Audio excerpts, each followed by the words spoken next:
tunaongelea mihadarati. Vijana tuache mihadarati. Yeah, and just to start with the definition of terms. Lily, what is a drug? I don't know. I think, okay, it depends. Okay, drug abuse. Drug abuse, yes. Yeah. I think drug abuse is when you use the drug beyond what it should be for, or for the wrong reason. Yeah. You know, you abuse the dosage, unaongeza dosage, you know.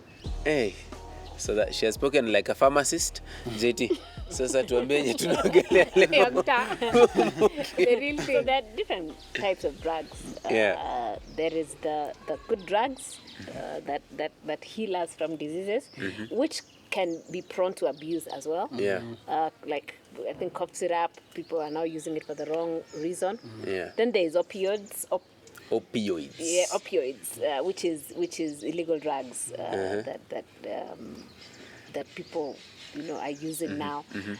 So there's the good and the bad. So today I think we'll zero in on the most common one. Kama unajua hii, by the way, tuongelea hii. Nangwai.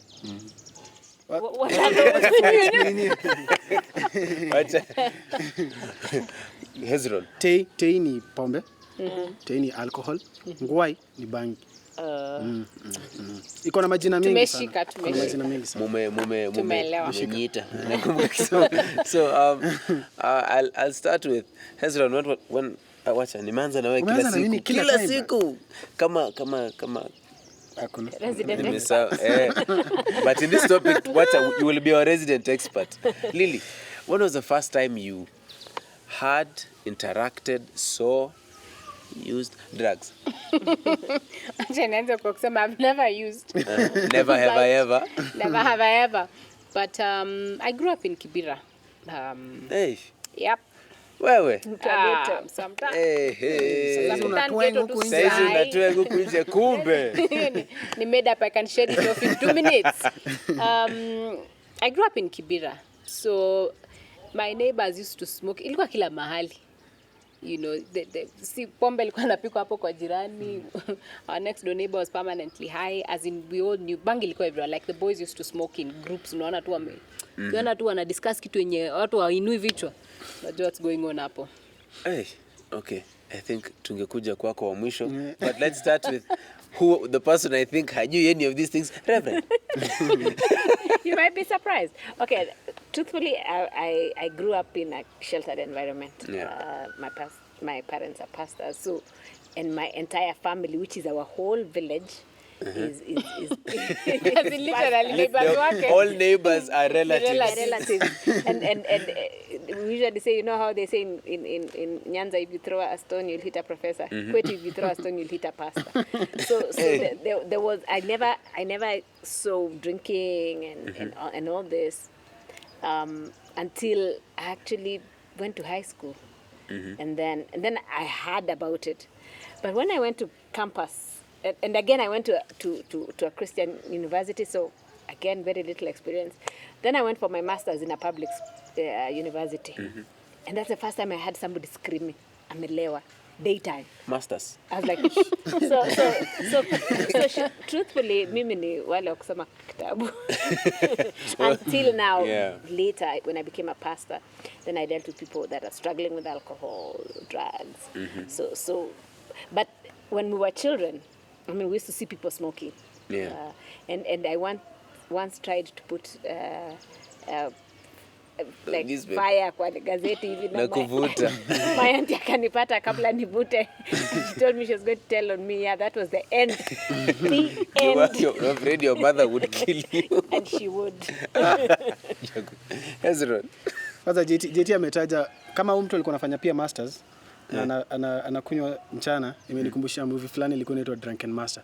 But anyway, the first time Jackie Chan, nakumbuka lakini so growing up, I think there was a time my brother and I tulimtengeneza sigara na karatasi. And then tukavuta. Then my dad came back from work akatunusa. Sijui mbona alikuwa anatunusa. Sikuelewa. Akatunusa akasikia kuna kitu inanuka. Akatuuliza mlikuwa mnafanya nini? Brother yangu akasema tulikuwa tunavuta. Kumaliza na gazeti. Sijaicha hapo hivyo bei. Nilitandikwa hiyo siku hata sikukula. Nilikuwa najaribu kukula nakumbuka tukichapo. Kama tunila. Hiyo safari. Then I went, alikuwa anakuchapa akimaliza na kupea food. then I went to high school. Now nilisomea Meru. Sitasema ni shule gani lakini tu Meru. Drugs huko ilikuwa everywhere. I remember kulikuwa na some kwa nyuma ya fence. There was some guy mwenye alikuwa anakuja huko time ya games time. So alikuwa tu tunawaita pedi. Peddler. So alikuwa anauzia watu drugs. And then nje ya gate, and then shule yetu ilikuwa town. In a way. Kwa highway too. So I remember there was a guy in my class mwenye alikuwa there's a drug called Kuber. Najua mjui. Kuber. Hiyo tunajua. Hiyo unaweka alafu unatema tu. Sina dudu. Hakuna kitu kinatoka lakini sijui unatema nini. And then there was another guy mwenye alikuwa anatumia weed. Weed was the most popular drug and cat of course. So huyo alikuwa kidogo tu ame scream ama ameanza kucheka class. So in high school ndio nili experience vizuri kabisa. But mimi mwenyewe naweza sema sijaitumia. Nimevuta tu gazeti peke yake which is weird kusema on camera. Nimevuta vitu zingine kama mkokoteni, kiti, lakini drugs no. I think JT and I kind of share the same sentiment. I grew up in a Naona mmetukalisha hivi. Segregation. Tumekalisha. I grew up in a Bible college where 70% of the students were pastors, including the two of you. Yeah. So, and my dad is a pastor, my mom is a Sunday school teacher. So, like I would hear of people drinking and getting drunk, and then I'd hear of bank kwa news. Unajua ile misokoto 2,000 zimeshikwa na polisi kwenye sijui nini. That's all I was like, yo. Kwenye alikuwa anashika alikuwa my neighbor. So for me, I grew up in a home where, hey, those things, never. And then I went to a school where also we were very shielded. So I went to a high school that was in Nakuru. I will not say which school. But I remember when I had my Form 4, akasema, I had actually my Form 2 told me, unajua so and so, my Form 4 now, hiyo kunywa pombe. I was like, yo, that guy must be the man. Yeah. Because he Kwanga sold to people over 18. Yeah. And then all the adverts used to show a guy called, I know you don't know him, it's called Michael Power. Yeah.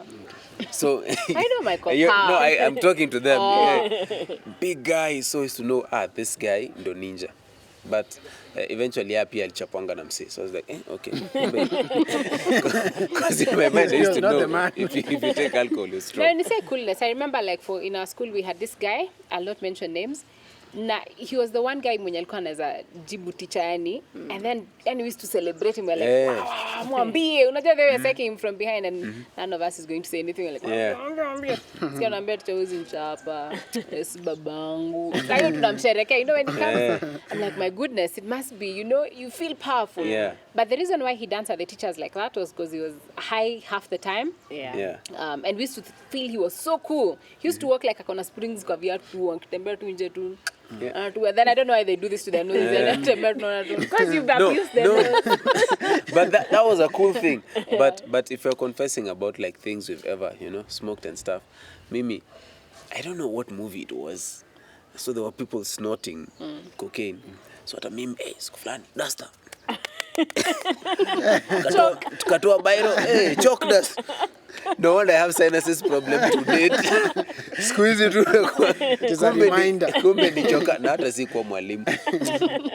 So actually touching on what you said, sometimes there is a notion that we have that and teenagers, all of us, I know we have this, that the guy who smokes and the guy who drinks, maze uyoni. That's the man's man. If a guy smokes, that's the man's man. If the guy drinks, that's a man's man. And us who don't drink, sisi ni mawimbi. Sisi, hatuko cool. What would you say about that, Hezron? Maybe, quad kwenye imesema, there's a guy mwenye, one time in school, aliba kuku na mwalimu. Because he was high. I'm not even kidding, by the way. So the principal called a surprise parade at night. So the guy, tukiwa kwa field, kuku zilikuwa zinakimbia tu. Ikienda once, hautaiona ikirudi. Hiyo imepata mwenyewe. Na walikuwa wanachoma na pasi. Siwapatie ideas again. Siwapatie ideas. So tuko na pasi. So hiyo kuku ilikuwa laini. Hii pasi ya makaa. Pasi ya makaa. So unaekelea juu. Bora ikianza tukunuka kidogo. Hiyo iko sawa. Hiyo imeiva. Keep moving. So Manela. tuko kwa parade.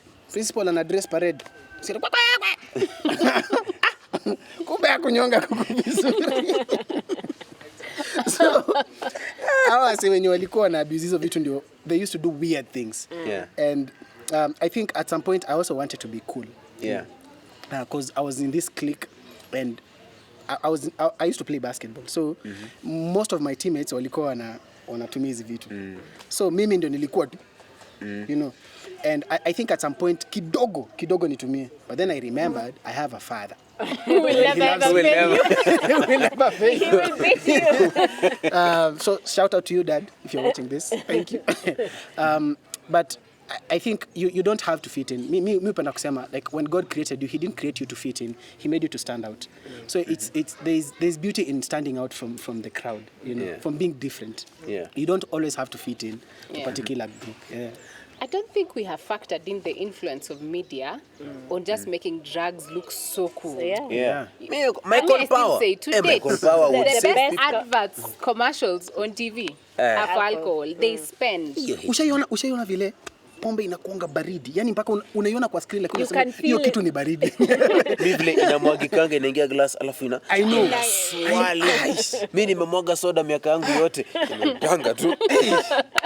You know, and I think the media glorifies, you know, it makes you think, and the guys who advertise, you know, are guys who look like they've got, And they're they'll always cool. be a nice car and Yeah. a beautiful girl. Yeah, And and you're mi like, oh husema my wange goodness. advertise drunkards wa ukweli wenye hawana They're meno, not hawana proud of masikio. their You know, customers. you guys Our would not be neighbor, so Joanne. tempted. You know, but the reason why we are so tempted is because you're seeing It the looks people nice. look so. The model has been hired for 2 seconds. They haven't Yeah. shown you the real drunkard. And just that idea, that notion that we've been made to believe. I'll be honest, every teenager there, I know some of you, God bless your hearts, you know it's wrong, but some of us as teenagers get to a point where we feel, you know what, hata mimi nataka kuwa mnoma, but Yeah. I want not even try, but I want to look like I fit it because everyone around me is smoking and I'm not. Yeah. And I feel weird. 2, everyone's making fun of me because I've never tasted alcohol or smoked weed, and so I just want to, so that I'm cool and I Yeah. fit in. What would you tell that child, Reverend? I think you see the person that has used it, when they're pushing you, of course, they're not telling you what's on the other side. Yeah. You know, there's a story that's told of people who are sneaking from school, and they kept jumping across the fence, and when they reached the other side, wanaangukia mtaro hivi chumbul. Chumbul. alafu Due to the soundtrack. the person ananyamaza, alafu ana back on the other one ndani ya maji, and then the second one wants to tell the other one not to jump. The other one is like shh, and everybody keeps jumping into it, but they are on the other side encouraging, come. So a lot of times people that are, you know, goading you to do these things, they know that it has destroyed them really, but then the more the merrier. Yeah. And a lot of times, you know, these things, you know, when the Bible says in Proverbs that alcohol is a terrible master. You know, it's like a snake, it's like a viper, it will kill you. But when you're starting off, it doesn't look so bad. And the people that are encouraging you, they actually look cool, but then give them some time. Give them, you know, a few years. And you look at their lives and they're just useless. And so they want as many people to be on their side. And you know, the thing with alcohol or with drugs is that the first time you try it, you cough, you throw up, and you're like, never. But then there's like a high that it gives you. So then the next time there are people who the coughing and throwing up just stops them right there.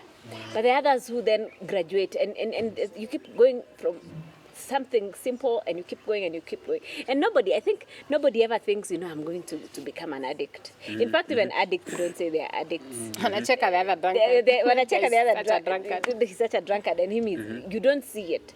So it creeps on you slowly by slowly, and the coolness, by the way, is for high school only. After that, you start wasting your money, you start wasting your life, and nobody wants to associate with you. But when they're starting, it's so cool because they are rude, they are defying authority, things you wish as a teenager you could do. And they're living the dream. I've even had some drunkards who they want to confront somebody. Lakini anashindwa, anasema ngoja niende nikunywe nikuje. So sometimes they're using it to gain the courage. And so you're watching the courage, you don't know that alikuwa kama wewe. And then once you're drunk, you really everything is every woman is beautiful. You're able to do anything. I read a meme the other day that said tafadhali ukilewa ataongea English, to promise jobs, you can waste alcohol. Because at that time you're not yourself. The world is right, and then tomorrow it's a low that you have to do something to achieve the high again.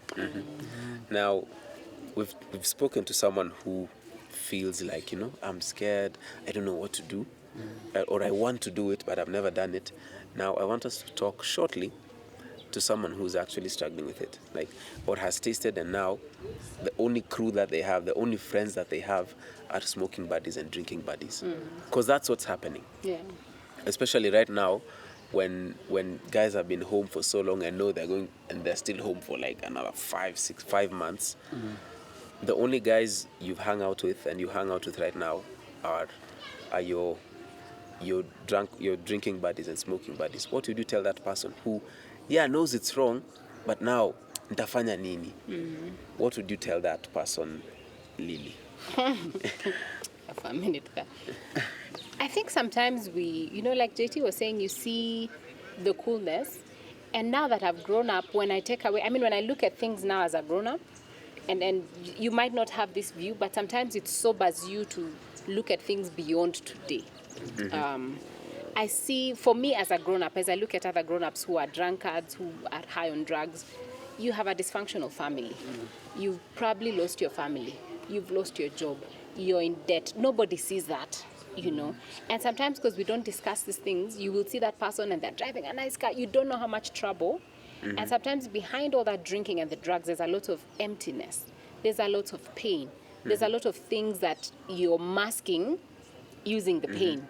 And when you become that rock that people look at, we used to laugh and say when we were young, we wanted the bad boy syndrome, this thing of wanting to date the bad boys. It was exciting, Yani. And then people would know, Yani, you're his chick, Yani. Then it makes you feel like, I think that's why I was single. You were a nice guy. I was a nice guy. And then you get married where we are. You get married and you realize you don't want a bad boy in your home. You want a father, a responsible man for your children. You want a responsible person who can take care of you. She's talking about us. Hey, and suddenly when it hits you, that view that you had, it's so, ISID. And the same thing with alcohol. Sometimes we are looking to mask pain, we are looking to mask, because some of you don't actually take it because you want it. I had somebody tell me, inakwanga kwa meza kwetu, ni dessert, inawekwa tu, mnakula sapa, alafu inawekwa.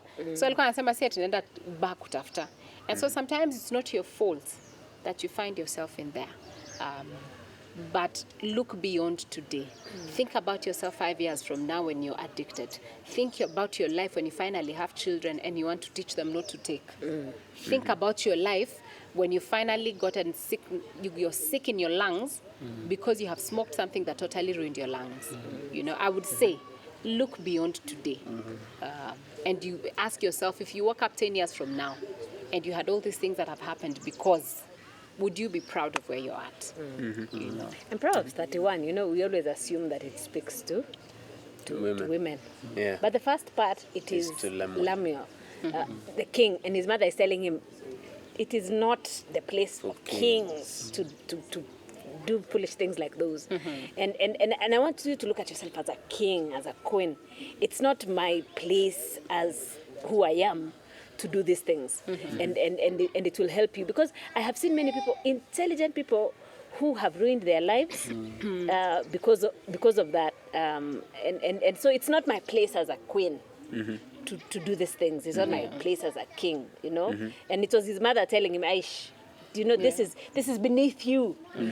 Think of these things as beneath you. If you think that they're cool things, that's a problem. But when you perceive it as beneath you, you're not going to do it. So get a self-esteem, It's just you're being good. loving yourself and valuing yourself enough to say, because I love myself so much, I'm not going to put myself through this. I'm not going to do this, not because, but because I love me. And I want to protect me, and I want to guard me, So, parting shot. Hezron, how can someone get help with they are in this already? Maybe they're in it to get away from. Unajua ile inasemanga una drown your sorrows, una drown your stress. Maybe they're in it because of wrong company. Maybe they're in it because they tried it and now they're hooked. Or maybe because it's just at home. What would every one of us just say to someone who's going through that in the different situations they've just found themselves hooked on it? What would you say? You have two choices. You either talk to us now or talk to us 15 years from now or 20 years from now. And when you talk to us 20 years from now, it will not be about you. It will be about your daughter or your son. You'll be coming to us and telling us, oh, pastors, wait, mimi sijui shida ya mtoto ni nini, anakunywa tu.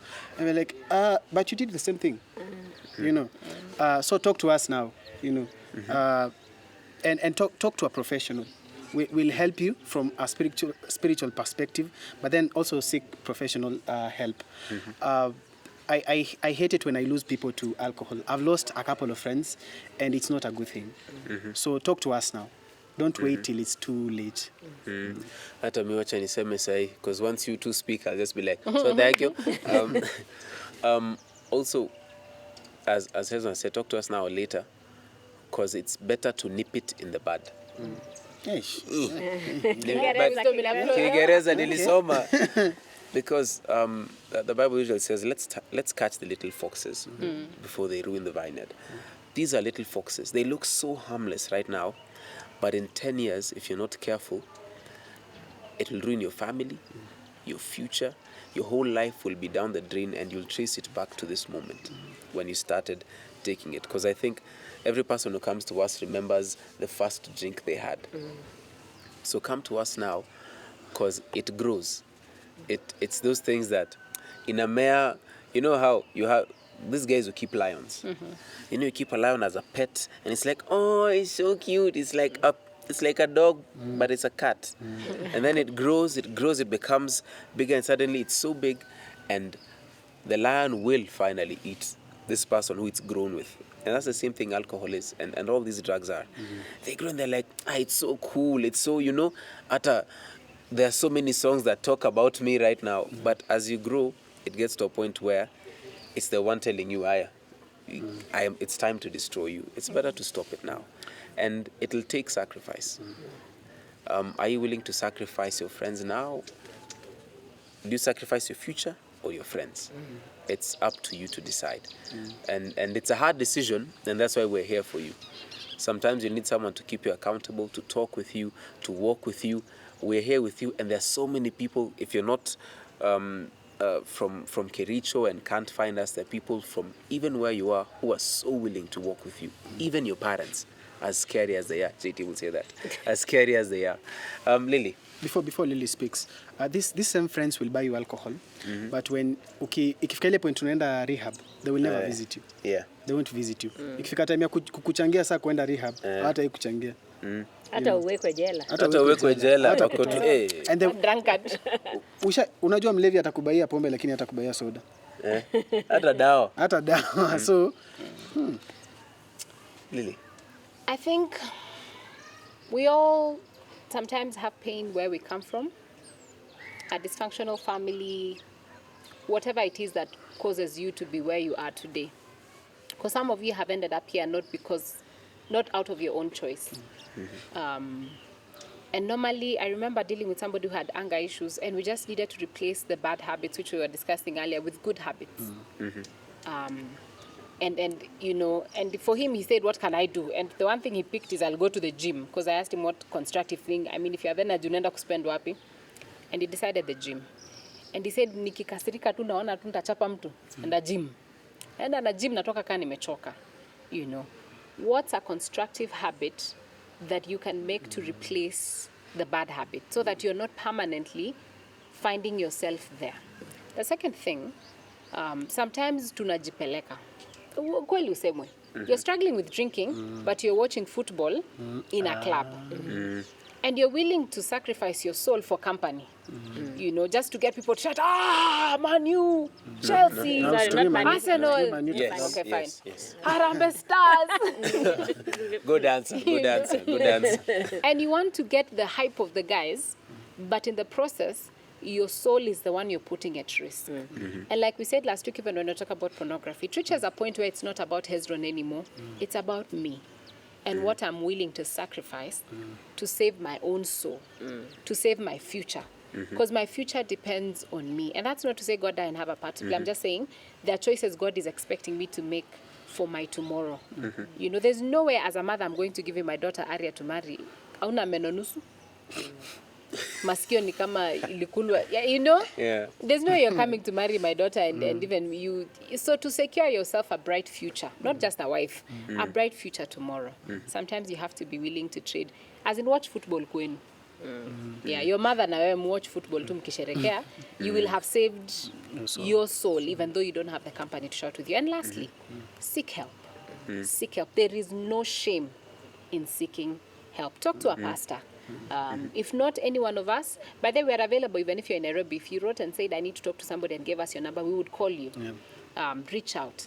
We will find you professional help if you need to go. There's no shame in going to rehab. If it will save you, there's no shame. But reach out to God, the one who created you, to take away that thirst. Somebody would pray and say, God, take away this thirst. Nikiona hiyo kitu nisikie kutapika. It sounds like a very silly prayer. But God created you. Who knows what he can do if you actually ask him? Reverend, tutaongeza hapo chini tu the famous verse because we need you to answer. Unajua little one is good for the stomach. Na pia Yesu alibadilisha maji ikawa divai. Guza hizo alafu ufunge hadi na maombi. And those are the classic verses that are used by people who are drinking. But if you look at it, there's nowhere it says then Jesus sat down And drank with them. I have not seen that he did that. And the other thing is there are many things that can replace that, because the same scripture says that, you know, that alcohol will destroy you, and the Bible, you know, talks about in Romans 12 us offering our bodies as living sacrifices. And I think that is what we should aim at, to recognize that, you know, and a lot of times we say, you know, I will go to rehab, I'll stop this habit. But the toll it will take on your body is so much, it's better not to. It's better not to. But as they have said, seek help every possible way. And you know, a lot of times we are even afraid to snitch on our little big older brothers. For your sake, snitch on them, because there is snitching that will save them. And so if you see somebody else struggling, tell a responsible adult that this is the problem that this person is in, or that I am in. Because it's better to do it now. I think if you watched today's sermon, we are talking about idols, and I think at the end I say I think that was last week's sermon. that was last week's sermon. Yeah. Oh yeah, it was last week's sermon.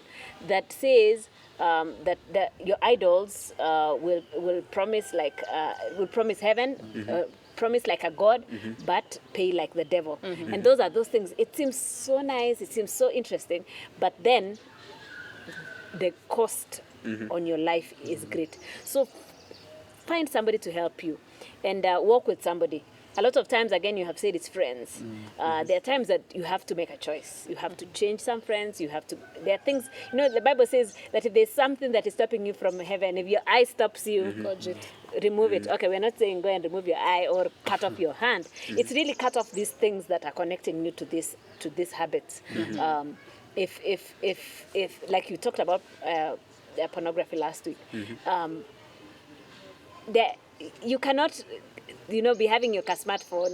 There are times when you have to get a mulika mwizi for the sake of your soul. And there are times that you have to walk away. Is there something you're not telling us? Walk away from those things. The Bible, when the Bible talks about bad company ruining good morals, it's actually very true. So stay away from those things. However easily available they are.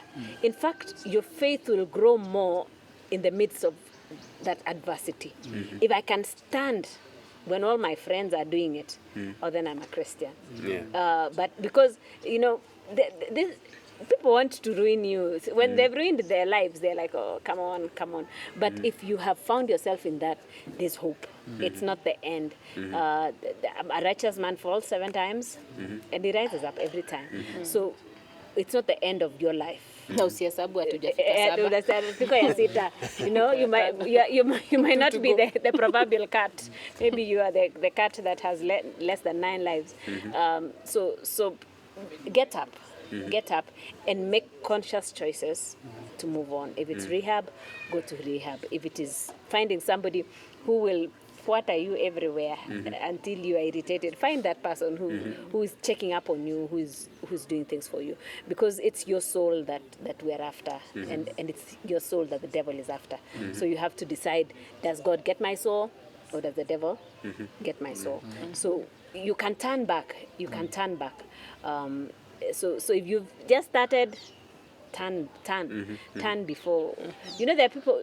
We all watch Lion King, and you know how the Scar is playing with the rat, and anawachilia iende, anarudisha hivi, anawachilia eventually anamkula, and sometimes we naturally we are those people who want to go as close to the edge as we can, and thinking, no, I'll come back. What if when you reach the edge, kumbe mtu alikuwa amechimba chini, iporomoke? So stay away from it if you can. Not if you can, stay away from it, and then seek help if you have a problem. Yeah.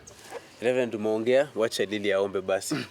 Let's pray. And then God, we thank you for the discussions that we are having, and that, God, you not only ask us to listen, you ask us to do that which you're asking of us.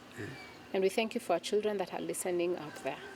God, we want to commit them into your able hands, that, Lord, you will safeguard them against any drug, any form of drug, Lord, that would destroy their lives. Lord, would you safeguard them, even from friends that would seek to mislead them. But Lord, yet I know some of our children have already fallen into this trap, finding themselves deep in alcoholism and drug abuse. And God, I want to commit those to you today, because there's no one that's too far gone for you. There's nothing that is impossible with you. Would you begin to restore the lives of those that are seeking help today, those that are reaching out in the dark and saying, Lord, help me. If there's any today that is asking for help, hear their prayer. Jehovah, forgive what they have done. And not just forgive, God, help them to get back on their feet. I pray, God, remove the hunger, the thirst for these drugs from their tongue. And I pray, God, give them good habits, good friends, to replace some of the things they're going to have to sacrifice. Thank you, because it's possible, God. You say it's possible because there's nothing that is impossible with you. So, God, would you restore to us the children that the enemy has taken? Would you bring them back into the fold? And I pray, God, that even as we go out there and as we deal with pain and different things, Help us to find constructive ways to let out our pain or to deal with the difficulties we go through. I pray that drugs and alcohol will not be one of those things. Give us constructive ways, Lord. Would you protect us? Would you watch over us? Would you bless us? In Jesus' name I pray. Amen.